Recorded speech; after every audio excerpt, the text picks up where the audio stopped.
Suo finally agreed to go abroad for treatment even if there is only % hope he will still do his best to help Ji-hyun, but before leaving he wanted to take the restaurant staff out together because he didn't want to leave any regrets with everyone's help. He finally invited Ji-hyun to go with everyone. Suo prepares a small gift for each employee, then he personally puts on the necklace he had prepared a long time ago for Ji-hyun. Finally, a smile appeared on his face before leaving. Jian asked Suo if there was anything he wanted to say to her. She asked if he was unwell, but Suo said he would tell her after returning home. Ji-hyun also rarely confides in Suo.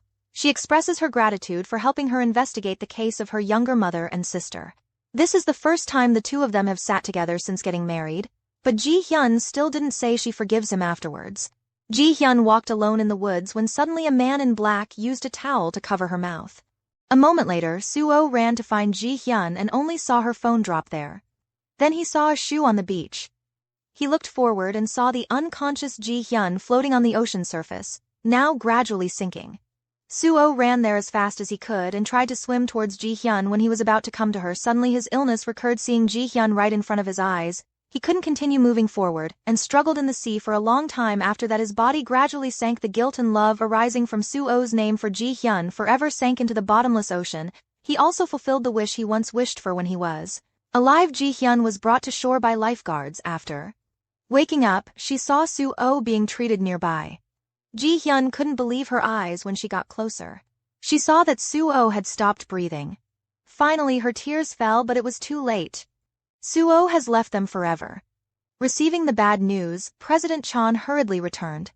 He did not dare to believe that the son he loved the most was no longer in this world. He asked what happened, but Ji-hyun said it was all his fault. She knew that Chairman Chan had ordered someone to assassinate her. Faced with Ji-hyun's questioning, Chairman Chan still refused to admit that it was because he wanted to kill Ji-hyun that it led to Suo's death. On the contrary, he even blamed Ji-hyun while the two were arguing fiercely. Chai-ah was next to them and told them that Suo was terminally ill. Hearing Chai-ah's words, everyone fell silent. Now things have become like that during the time of sadness. They didn't find out whose fault it was anymore. Suo writes a will to everyone, including his father. Although the content is not long, it clearly writes the feelings from the bottom of his heart that he wants to reveal to everyone after the funeral ends. Ji-hyun went to the police station and told the police to investigate the truth of Suo's death. The police irresponsibly replied that perhaps because Suo had an incurable disease, he temporarily thought about bad things and gave up his life, seeing that the police were still as indifferent as they were when investigating Ji-yoon's case. Ji-hyun got angry and said that this time she would definitely investigate to the end. Furthermore, she will notify reporters to monitor the results of the police station's investigation together. On the other side, his son's death still cannot make Chairman Chan wake up. He orders Director Nam to kidnap Min-suk. After waking up, Min-suk discovered that his kidnapper was Director Nam, so he surmised that the person who wanted to assassinate Ji-hyun was definitely Director Nam. He used a knife to take some of Min-suk's blood to falsely accuse him of attempting to murder Ji-hyun. Director Nim also forced Min-suk to write a letter confessing his guilt, but Mino did not give up easily, taking advantage of the time the guard was not on guard. He attacked them and fled in an emergency. He had to ask Ji-hyun to save him. He kneeled down and cried, begging for Ji-hyun's forgiveness, and even said that he would help her reveal the entire truth of the incident because of Suo's death. Chai-ah also went to find Ji-hyun. They are willing to join forces to overthrow Chairman Chan, but they have no evidence, so Chai-ah went to find Chairman Chan. She told him that Min-suk held all the secret criminal evidence of the Chan group, realizing that the situation was not okay. Chairman Chan immediately ordered Director N to quickly move all key evidence out. Then Ji-hyun and Min-suk blocked the road and stole all the evidence. Not long after, President Chan led his subordinates to the house where they were hiding. When Director Nam was about to rush in to steal the evidence, Min-suk suddenly pulled out a gun. The scene suddenly went out of control. At this moment, Chairman Chan offered a large amount of money to bribe Min-suk. As long as Min-suk kills Ji-hyun, he will transfer $1 billion to Min-suk right now. Furthermore, Chairman Chan also vowed not to cause trouble with Min-suk again. Chairman Chan then ordered his subordinates to transfer money immediately. Min-suk's phone quickly received a text message adding money. At this time, Chairman Chan said to kill Ji-hyun. Unexpectedly, Min-suk actually pointed the gun at Ji-hyun. Furthermore, he pulled the trigger without hesitation. Ji-hyun felt like he was falling into a bottomless ocean just like Soo did at that time, but she smiled because soon she would see her mother, younger sister, and husband again. Although he witnessed Min-suk open fire and shoot Ji-hyun, Chairman Chan still did not feel secure. It wasn't until Director Nam brought back the news that Ji-hyun's body had not been found that Chairman Chan immediately felt something was strange. Actually, this is part of the three people's plan. Ji-hyun only suffered superficial injuries and no serious problems. Chai-ah promptly saved her at a critical moment. It turns out that from the beginning they installed surveillance cameras in the house, the purpose of which was to record evidence of Chairman Chan bribing the murderer after getting better. Ji-hyun immediately thought of a way to fight back. First, she found an internet shop and uploaded the video of Chairman Chan bribing Min-suk to kill her to social media. Then she went to a crowded square and started live streaming. Thanks to her previous public charity work, she has accumulated many fans. Her live stream room attracted a large number of passers-by and reporters to watch.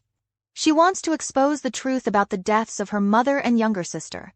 Upon receiving this news, President Chan and Chai-ah also arrived at the scene in front of the public and the camera lens.